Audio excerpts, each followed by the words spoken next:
Bienvenue à 7 minutes pour revenir à l'évangile. L'humanité entière est-elle coupable du péché d'Adam? Voici donc le thème qui fera l'objet de notre réflexion ce soir.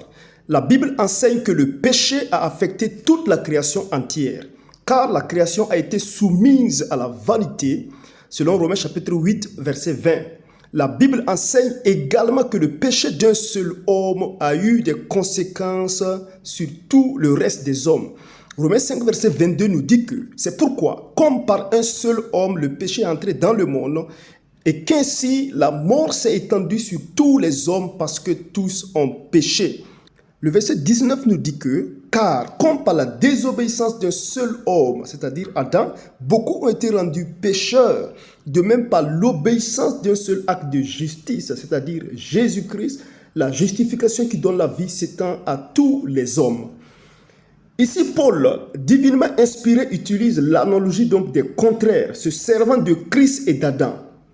À cause de la désobéissance, Adam est passé de l'état d'innocence à l'état de péché. La Bible dit que le péché est entré dans le monde, selon que nous venons de lire. Remarquez qu'il ne s'agit pas ici du péché au pluriel, mais du péché au singulier. Dans ce cas, le péché ne désigne pas un acte d'impiété, mais une tendance naturelle à l'impiété. Le péché ici n'est pas un acte qu'on commet, mais une nature qu'on hérite. Ainsi, le péché n'a pas corrompu ou pollué le corps d'Adam, mais aussi son esprit. Désormais, il transmettra sa nature physique à sa descendance et bien entendu sa nature spirituelle, désormais dominée par le péché. Il y a donc un lien entre le péché d'Adam et sa descendance. Adam n'était pas seulement le premier homme, mais aussi le représentant légal de tous les êtres humains. Puisqu'il est le chef, son péché a affecté non seulement la famille adamique, mais le reste de toutes les familles sur la terre. C'est pourquoi son péché sera imputé à toute sa descendance avec le châtiment qui en découle. On voit des exemples selon ce principe dans la Bible. Achan, par exemple, à cause de son péché, va attirer sur lui-même le châtiment de mort et aussi donc sur toute sa famille en tant que chef représentant de sa famille. Josué chapitre 7 nous relate donc cette histoire. Ainsi, l'obéissance de Jésus-Christ, le dernier Adam, est imputée à d'autres comme s'ils étaient justes. Et la désobéissance d'Adam a été imputée au reste de la famille humaine. Voici, Adam et Christ sont considérés comme les deux représentants de l'humanité. Les effets de ces actions de chacun d'eux atteignent les autres. Adam représente l'humanité pécheresse. Jésus-Christ, le dernier Adam, représente l'humanité justifiée en lui. Il y a cependant beaucoup d'objections sur cette doctrine donc du péché originel. Certains disent que cette idée est contraire à Deutéronome 24, 16, qui dit qu'on ne fera pas mourir les enfants pour le péché de leur père. Cependant, ce passage ne traite pas du châtiment du péché personnel et n'a rien à voir avec la doctrine du péché originel. Pour certains, comment Dieu peut-il nous rendre responsables d'un péché qu'on n'a pas directement commis?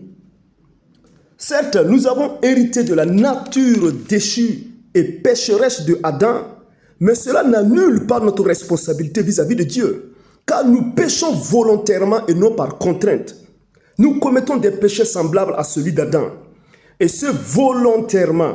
Du reste, cette loi de l'hérédité donc du péché touche le monde entier, mais en même temps, elle est le revers d'une médaille qui manifeste la gloire de Dieu. Voici, si nous avons perdu par le péché d'Adam, nous avons gagné davantage par la grâce du dernier d'Adam, Jésus-Christ. Ainsi, nous avons tort de nous plaindre d'une loi qui nous laisse d'un solde créditeur que débiteur. Mais certains diront que pour les réprouvés qui finissent donc leur vie en enfer, ce résultat est un solde négatif pour eux. Cependant, ils sont pleinement responsables et doivent blâmer que eux-mêmes, car ils ont refusé volontairement et librement d'accepter le glorieux héritage gratuit que le dernier Adam offre à tous ceux qui croient, c'est-à-dire la vie éternelle. Nous péchons par nature, mais aussi par nos actes, et donc coupables du châtiment que méritent nos péchés. Car la Bible dit que le salaire du péché, c'est la mort, mais le don gratuit de Dieu, c'est la vie éternelle en Jésus-Christ, notre Seigneur. Romains 6, verset 23. Oui, nous avons tous chuté dans le premier Adam, et oui, nous avons été restaurés également dans le second Adam, à savoir Jésus-Christ. En Adam, nous avons la mort éternelle, en Jésus-Christ, nous avons la vie éternelle. Il est le chemin, la vérité et la vie éternelle.